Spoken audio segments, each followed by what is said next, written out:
We are on day 5 of 7. When I initially started this, I said I would do 7 to 10 days.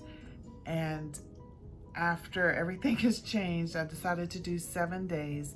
I started working from home today. My daughter started school from home today. I still have my own school. And so there's a lot of things I need to tend to at home. And so I decided that 7 days was going to be it. And so today I wanted to talk to you about something that's a little different, more personable than what I've talked to in the past.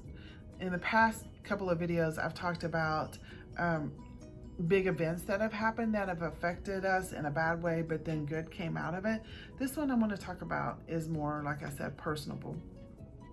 And it's in regards to like being a mom or just, you know, in general, but I'm going to use mom as my story because it's just so easy to actually paint a picture with that.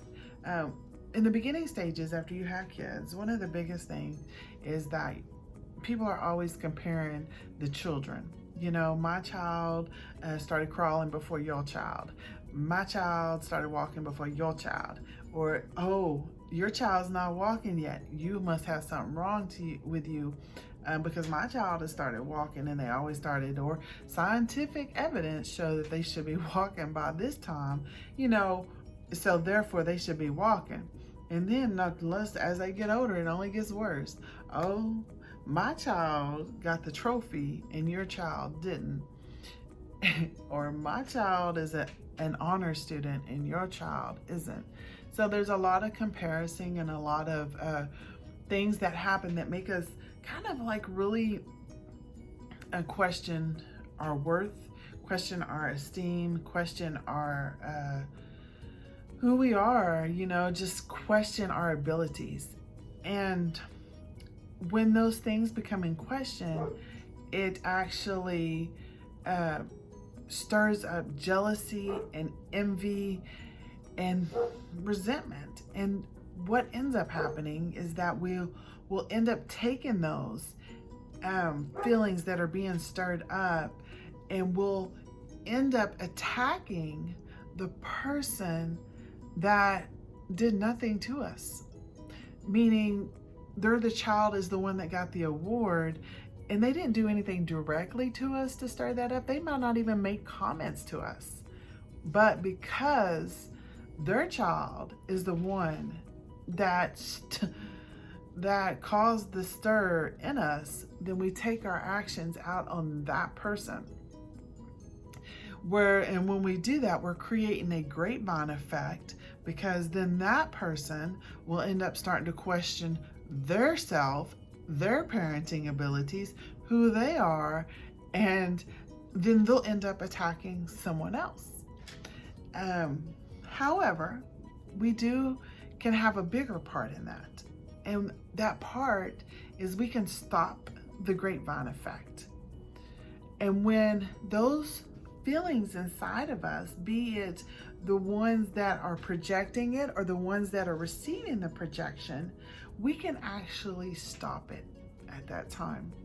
And we can allow it to grow us as a person. And that would be the bad that comes on us. And the good that would be coming out of it is that we would be able to stand firm in who we believe we are. We would be able to stand confident in our abilities and what we do. We would be able to stand proud because we didn't allow an actions of somebody else or something that happened dictate how we were going to respond. So it would give us a sense of proudness in who we are. So those are the great things. And as those things grow, then we're able to, instead of having a negative grapevine effect, we were able to take that and encourage someone else and lift them up. Because the truth is, the person that we're attacking, they didn't do anything to actually deserve all that. And I think back to Jesus. Y'all, Jesus walked on this earth. This was a man that was sinless. Okay, sinless. And we as his children, have slandered him.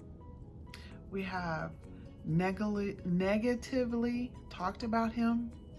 We have laughed at him. We have laughed at what he has said to us. We have made him feel, I guess, unworthy because we couldn't even respect his word enough to live in the manner that he has called us to live, because we have doubt. And so we live in a way that is totally opposite of him. And instead of him allowing our actions towards him to be a determining factor in his love for us or how he was going to represent us, he instead still loved us, still gave his life up for us, and still extended confidence, courage, boldness, encouragement to us, so we would be able to stand firm in him. And that's an amazing love, and that is a love I strive for daily. I do, and I hope that you strive for that daily. If you're there, that's awesome, but I'm not. And so I just kind of wanted to put that out there, that sometimes I know those feelings. I know they are so uncomfortable, you know. They make you want to just start comparing and start saying, you know what, I am better than you. I have this, I have that, and look at me. But those feelings are lies. And there's so much more to you than the lies those feelings are telling you.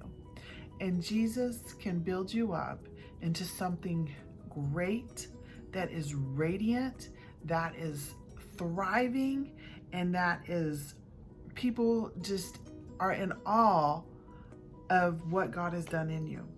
And so I pray that we all take that challenge, and instead of when somebody makes us mad, or when somebody hurts us, or when somebody does that, we find a way to get vengeance. Instead, we take it and allow it to grow us, because that's what God is really seeking from us when he allows that to happen. So make sure, and I have to make sure, that we take hold of his of what he is calling us to do, and let him lead us into obedience the way he chooses. Have a great day.